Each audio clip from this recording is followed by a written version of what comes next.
Entire job market is changing right now. Yes. What should we do about it? That's a really easy question. I've seen the markets change. And once that happened 2 times in 2 years, I said, well, if everything is going to be so risky, let's lean in. Alysia Lee Asp, creative coach, an award-winning educator and entrepreneur. There's the story recently in the US. There's a guy who has a full-time job and 2 other remote jobs that nobody knows. And he's making $250,000 a year. This is going to be the new way people are going to work. You've got to have something that takes you through each step without making you feel like a human ping pong ball, trying to figure out what your business is supposed to be. The statistics are out. They expect over 50% of workforce to have some type of remote or flexible work by 2028. And these people selling it's going to be quick and easy money. It's not. Or passive income. There's no passive income. Sorry, it's not a thing. You have to watch it. You have to look at the trends. You have to monitor it. How do you make someone more confident? So the first thing is the second thing that you have to do is, lastly, you have to... It is somewhat of a risk going down that road, but I think it's also a risk just being stuck in an office, thinking what I could have done. I think regret is the most costly risk. Alysia, cheers. Coming on the Hey, pod. Daniel. Cheers. Cheers. Loving that coffee in the afternoon. And having jasmine tea. Entire job market is changing right now. Yes.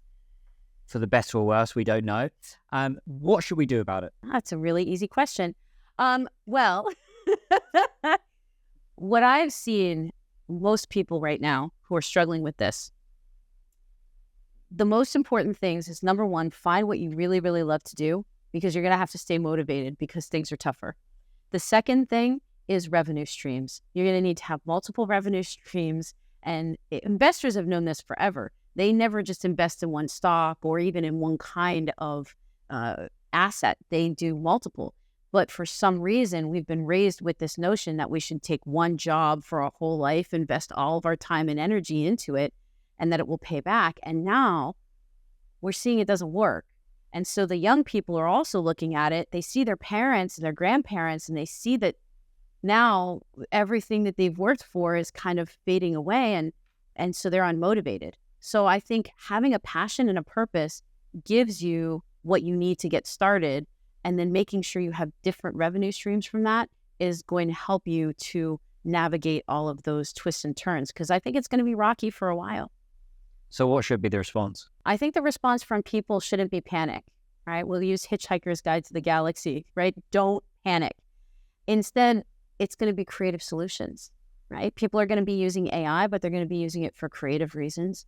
People are going to have to start really looking at their systems and putting those together. They're going to have to be better about reusing the things that they have and really using what they have.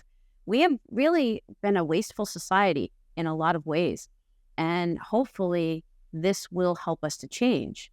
I mean, I know here when we went through the restrictions, I really gained even more appreciation for just being able to have vegetables and eggs and certain things, and butter. I couldn't get butter. I really missed that. So what I would say is it'll help us to use our resources, know what they are, be more creative with what we're doing, and then hopefully that will start changing the way that people are living. And also, if everybody's pursuing their passions and their dreams more than buying into somebody else's idea of what you're supposed to do, I think there's going to be a lot more happiness. I really like your way of approaching this. You know, you build communities and really give back. And we were talking about this before the pod, that during the lockdowns, you were one of the few coaches that was actually, you were supporting other coaches as well, which is kind of unheard of, and you dealt with it really well. Your response has been an interesting one. You feel Flex My Career. So tell me a bit about it, and also tell me about your personal story, how you've grown from coming to China to now building this fantastic company. Well, I was an art teacher for a while, and then I got a degree in, like, a certificate in creative entrepreneurship. And in the USA, I had my own business for a while. And then I sold everything and came to Asia because I wanted a more international experience. And then things, even before lockdown, the expat market was starting to decrease. So my position in the school that I was in, that was international, was cut. So I was going to take another position, but because of COVID, I couldn't go. So I had to find another international position, and then found out that that was being replaced by somebody who was Chinese, who would be paid a little bit less. So what I've also learned in this whole thing is that I've seen the markets change, and it's literally affected my career and my life. So once that happened 2 times in 2 years, I said, well, if everything is going to be so risky, let's lean in. Let's lean into it. I'll go back to entrepreneurship, because even though it'll be tougher in the beginning, the payout and the quality of life has a greater reward, right? The greater the risk, the greater the reward. So that's where I started. So then flex my career after I was starting this whole thing again, because it had been about 10 years since I had done the full-time entrepreneurship stuff in the US. Things changed. You get social media, all this stuff had changed. And so I really leaned into also upskilling myself. And as I was upskilling myself to get better, it was crazy. There was like, you need the ROI and the KPI for the DIY. I don't know. It was crazy. And I was like, all of these terms that people were using, and they're like sales here and marketing here. And it was so overwhelming, right? So the problem now is not that the information isn't out there. You can get the information easily. And now with AI, you can get it even easier, right? But the problem is how you put that together. And that's why the systems and the routines and having people who can connect the different stuff is going to be so vital in the new markets. And that's what takes creativity, because it's taking all of these pieces, finding the quality, and then putting it together in a way that makes it usable for people so that they're not overwhelmed. And that's where Flex My Career was born. We started as freelancing with freedom, but we realized that a lot of people aren't just freelancers. There are people who have steady side gigs, or they're doing something else that they're working part-time for a company, right? There's just a story recently in the US that there's a guy who has a full-time job and 2 other remote jobs that nobody knows. His bosses, none of them know about each other. And he's like making $250,000 a year. And he said, I'm just going to keep doing it until it's a problem. So this is going to be the new way people are going to work. I knew some people in Shanghai doing that. They had the full-time job, but then they had all these jobs. And now to our first sponsor of the podcast. Globlue Enterprise Services is a one-stop solutions provider for foreign investors, offering expertise in company registration, accounting and tax services, human resources, and visa assistance. You may remember a few episodes ago we had Julie Long on the podcast, and this is her company. With a proven track record of helping hundreds of foreign-owned enterprises and facilitating successful expansions into international markets such as mainland China, Hong Kong, Singapore, Malaysia, Vietnam, and beyond. They are the one agency to partner with to set up and grow your business. Go to globlue.cn. Use the discount code PANDA when signing with them for a 10% discount today. That's PANDA when signing with Globlue. Now, back to the podcast. I think that the term freelancing, sometimes people may have a negative connotation on it, that it means someone that works for 1 or 2 hours a day, when actually what you're promoting is a proper structured course. Yes. That is going to change your life, change the people around you, but you're actually going to build a sustainable, profitable business.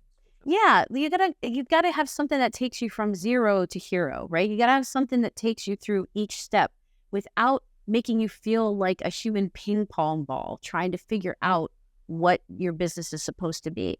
And the truth of the matter is, the statistics are out. They expect over 50% of workforce to have some type of remote or flexible work by 2028. And it's already happening. We're already seeing this. And there's companies who even started this before COVID. You know, they started this remote work, and the younger generation is demanding it. They want to work from home. They want the flexibility, and companies are going to have to change. They're going to have to change the way they're doing stuff if they really want to keep quality employees. So with that said, some people can then take a job where they're making this main career really great, but then they can even have a side gig where they're following their passion. And then they feel fulfilled in both, but then they have diverse revenue streams. So if they have to get laid off or furloughed or something, they still have their passion that's there.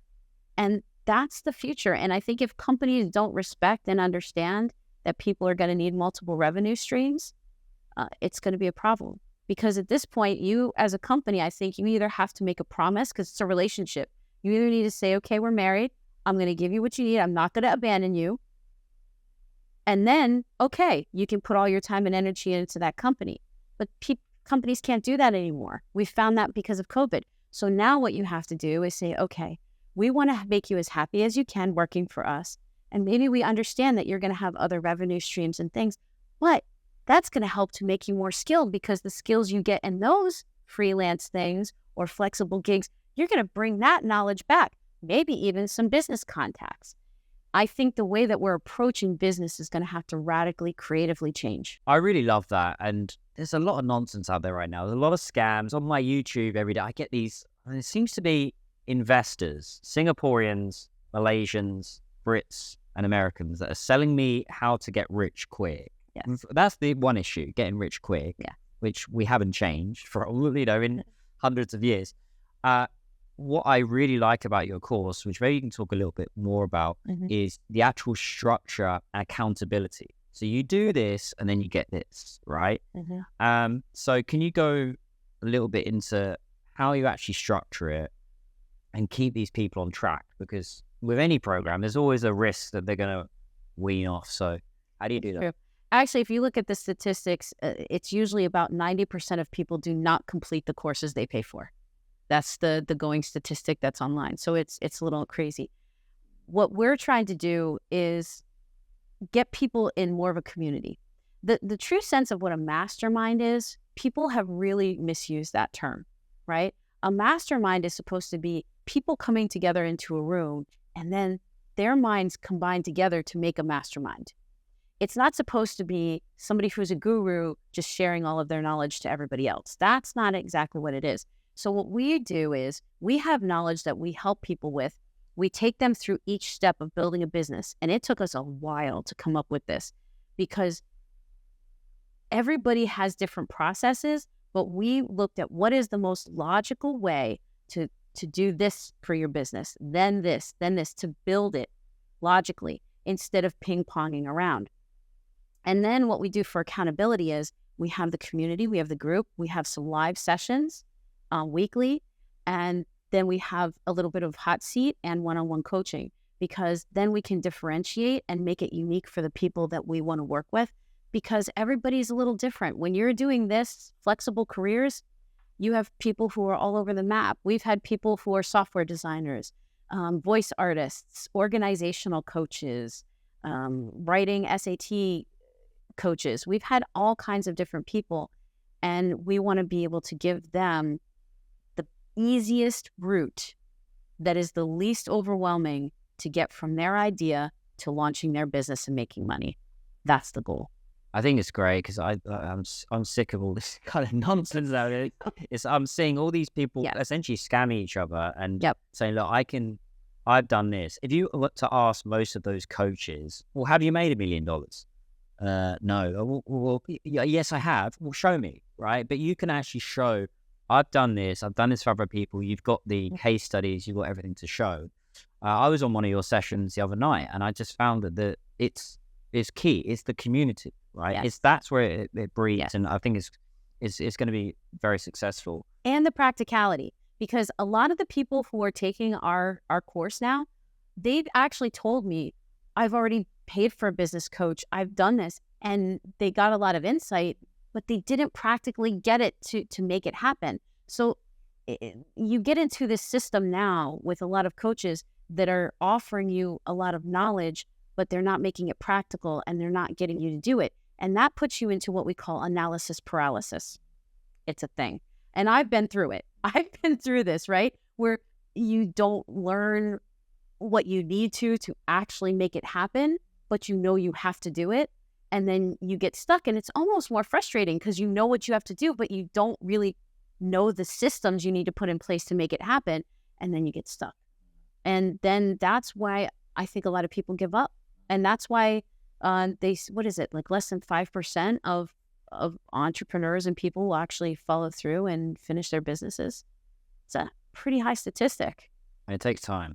That's the thing, is that people don't understand that. And that's the other thing. These people selling, okay, it's going to be quick and easy money. It's not. Or passive income. There's no passive income. Sorry. It's not a thing. You have to watch it. You have to look at the trends. You have to monitor it. Sometimes you have to shift things. So a lot of the people who were convincing me when I went into full-time coaching, they're like, invest in yourself, Take a gamble on yourself. You're worth the risk, right? And it almost financially ruined me because COVID hit. And I wasn't prepared. I mean, who could be prepared for the restrictions we went through? But still. And so one of the things we also did is in our platform for this, we are saying we are not going to tell you to quit your job. We are not going to tell you to do that until you're ready. But somebody needs to help you to give you a program so that you can build your dream career while you're working full time. And if you're doing that, if you're working 40, 50, 60 hours a week, you don't have a lot of time to figure out where to get all of your information. So having the step-by-step program helps you to get there faster so that you can transition when you're ready. And I think differentiating yourself from the hooey fluff kind of, Yeah. I'm going to make it made to actually practical, actionable advice that you keep accountable is really key. Something that I've probably hit back a little bit on is creativity. So what is it, right? And how do you make money from it? Because when I hear creativity, I just think, like, hooey. Like, you're not what the is only it? one. So, where am I wrong? It's not about wrong or right. Try not to have judgment because that kills creativity. But creativity is using your imagination to create something. That's where the create comes from, creativity. So your imagination are your ideas. The creativity is doing something with it, making something. And then innovation is making something new. So that's the step of the three things. So you've got imagination, you create, and then you lead to innovation. And a lot of people don't understand it. A lot of people think creativity is just art, which is still important because it helps your brain to get there, but it's so much deeper than that. And there's cultural divides right now because a lot of countries don't fully have a culture of creativity. And there's companies who do. That's literally a thing, a culture of creativity. You look at Google, Pixar, places like that. They've invested time and energy to create it. So use your imagination to create something. That's what it is. And you've encountered this, as have I, in being creative with media or your business or anything, and people stealing stuff, right? You've had issues. I've had issues. It's flattering sometimes. Like, thank you very much. You know, you're stealing something. I must be doing something right. So how do you avoid that, particularly when it comes to IP, and also making sure that you secure that creative business and making sure that people don't copy it, but maybe they'll get inspired by it instead? This is really tough, and it's going to be tougher as we go forward with AI, right? Because now the people who imitate have a lot more digital tools to be able to copy you quicker. So it is very valid. For about a year when I was doing my business, I'm still, I think, the only creative coach in the country. And I have had my shows, and all of a sudden all these people were copycatting my shows. People were literally taking some of my PowerPoint slides, like other coaches, and using it in their paid offerings, like not even changing the slide, like it was like my slides. Like, a name on it as well. No, they cut the name off, but like nobody else had that slide. And I saw a lot of that, and it was very frustrating for me because especially when you are somebody who's a startup, you're new, you're trying to get these things out. Part of your positioning is that you are new and you're filling a different void and you're doing it in a different way. And here in China, there has been a culture of taking things and either reusing it for your own or changing it. It's changing now. There's new laws in China that are helping with copyright, but it's still a way to go. And most of the people who have taken a lot of the ideas that I've had have been foreigners, actually. Interesting, right? Just saying. And it's been very surprising. So I've done a lot of research into this. And there's a couple of things that you need to look for. First of all, the time that it happens the most is when somebody has desperation. So there is a whole psychological theory and science behind this. When you are in a situation of need or desperation, your brain makes the line between good and bad blurry because your ego and your mind justifies it, saying, well, I didn't have a choice. I had to do it. During restrictions, we had a lot of people doing that, right? Because they were desperate. They wanted to have enough money to survive. And I get that, but there's other ways that people can approach that. They can either collaborate with you or become an affiliate or team up. But they were in such a panic, they didn't think through that. So then I started researching other things. And what I have learned is you don't really want to share things with people until you're at least 2/3 of the way and you're ready to launch. Because if you share things with people in the beginning, and I made this mistake a lot, then people will take off with it and they'll beat you to it. So if you tell, like, for example, picture you're on a road, right? And you tell the other person in a mile, there's like a pot of gold, right? If you tell them that at the beginning and they run faster than you, or they have other people that can help them, they're going to get there before you get there, right? But if you're running and then you're almost there and then you lean back and they're like, yep, there's gold right up here. They're not going to get to where they're going to probably try, but you're still going to be further ahead. So I think that as this whole thing with AI happens, and there's tons of lawsuits right now about AI and taking intellectual property, we have to be a lot more careful and protective of how we treat our IP. Now, I've heard a lot of people in creative saying, oh, well, we should be able to share and do this. And I understand that. But if one of the only things that AI cannot replicate is creativity, then why are we treating it like it's not a high valued thing? I don't understand that. And it's becoming even more important now than ever. So I think the creativity is going to become the highest paid commodity, and we need to treat it as such.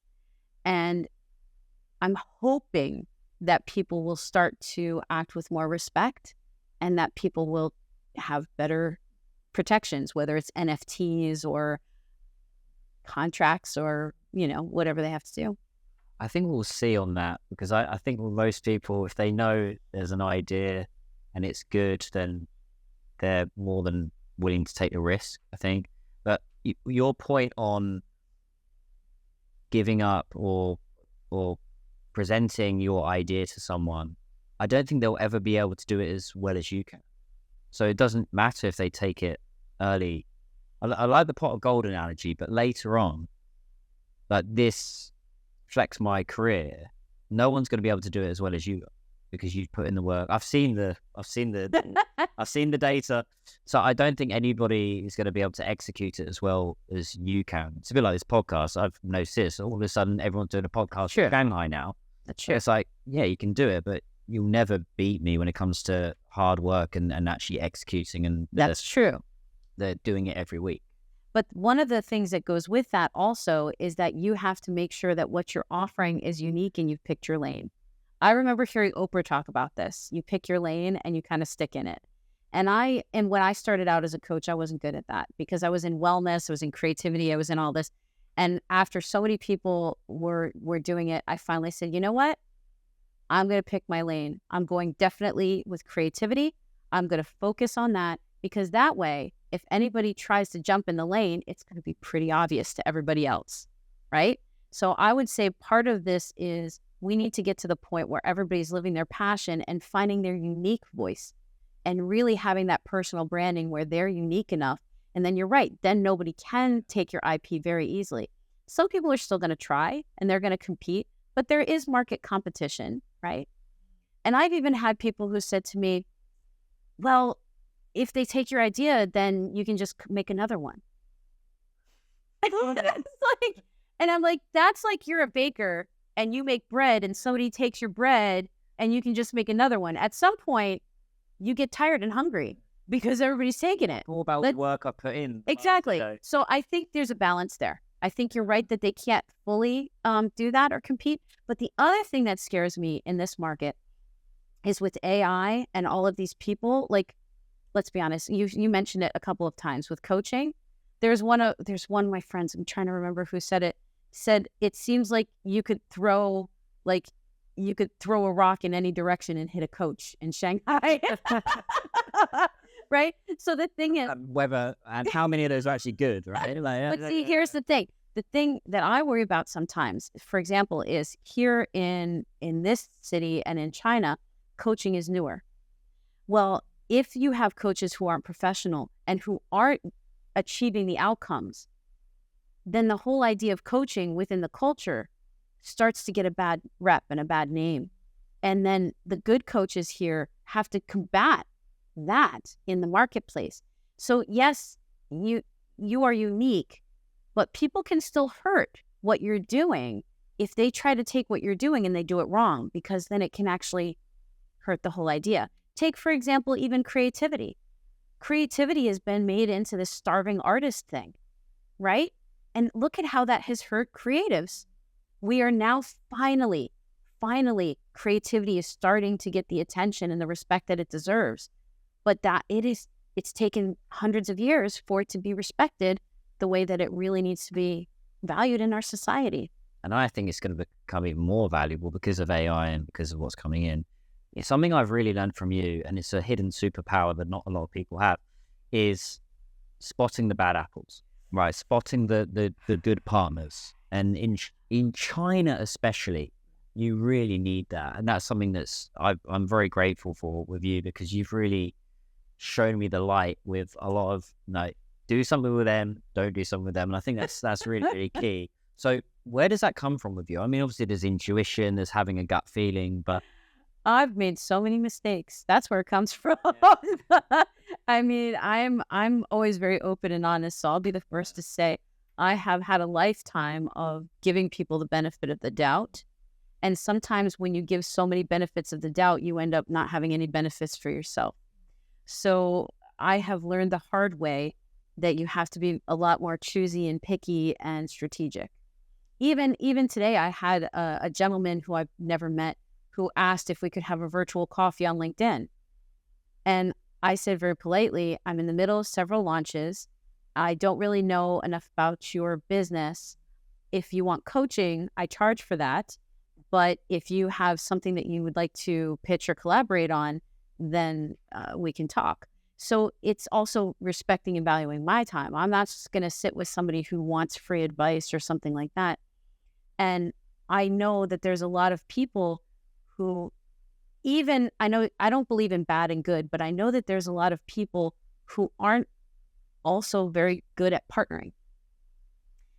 We are in a society that's very lonely, very separated, and there's a lot of social skills that are on the decline.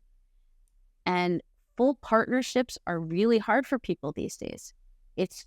They don't know what to do. They don't know how to act. And there's such a society of selfishness. And then there's things that I've partnered with people on. And then when they get desperate, that thing I talked about before with the ethics in their mind gets blurry, and then they take advantage. So now, after all of this time, it's any time that I'm going to meet with somebody as a partner, I realize that this is a relationship. And I treat it like an actual relationship. It's not exactly a marriage, but if you've got a business partner, sometimes it's marriage. I mean, really. And so you have to make sure that you are really aligned, that your roles and responsibilities are clear, that you have things in place for how you're going to argue, because arguing is normal, but the way you argue is what determines the strength of the relationship and how you stay connected. So I think one of the things people have to look for these days is, are people willing to reciprocate? I know you've always been great with this. You will help to promote some of my things. I will help to promote some of your things. We've done it since day one, even if we don't know if we're going to get anything back from it.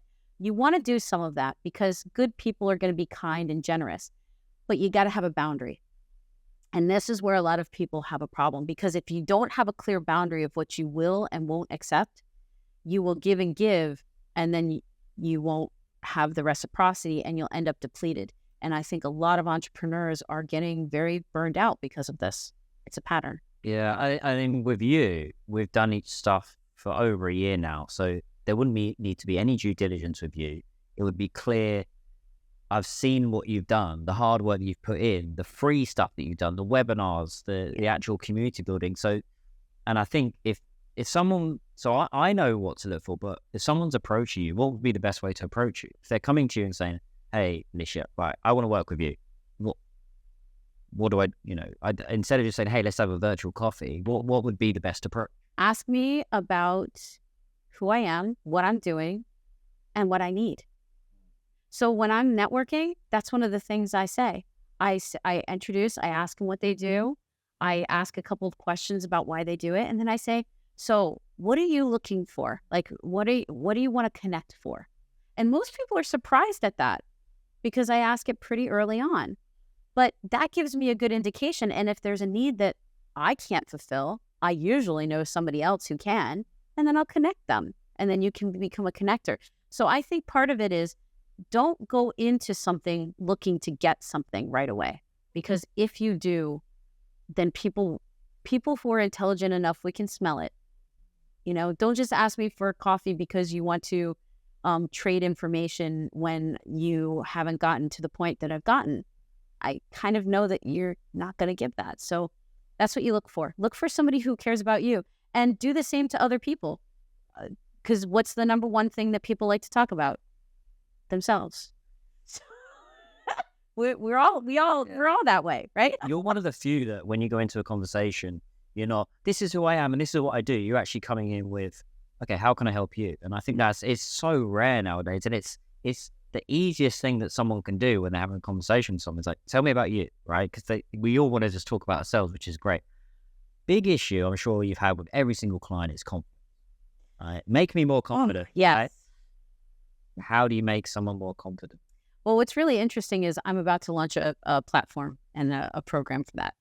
So I have my Creative for a Change platform that's going to be launched, and one of my first programs is going to actually be around this. There is this whole idea of imposter syndrome, which most of us had never even heard of until the last couple of years, and now it's everywhere. Imposter syndrome is where you feel like you're not good enough or you're an imposter. You're not good enough to do what you do.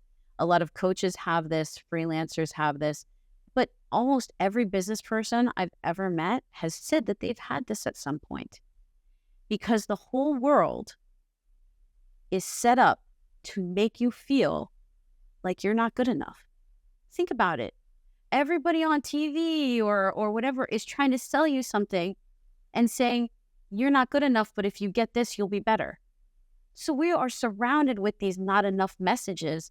And so when we get to these professional moments where we have to take a risk or we have to do something new, which is already scary because it's change and it's new, we have these doubts. Am I good enough? Am I going to be able to do this? And who am I to help these people? And so I'm finding that this is something that's China and the US. I'm finding this is a universal thing. And I think it's also getting worse because now you've got AI. You got AI replacing jobs. You've got AI that knows everything. So now we're competing with supercomputers. It is hard to be confident when you're competing against a supercomputer. And I think that this is going to be a continual trend that people are going to have a hard time. And it's very vital. You have to be confident in order to be creative, to be confident in order to show up and do your things well. You have to be confident to have boundaries so that you don't get taken advantage of. And this is what we all need now.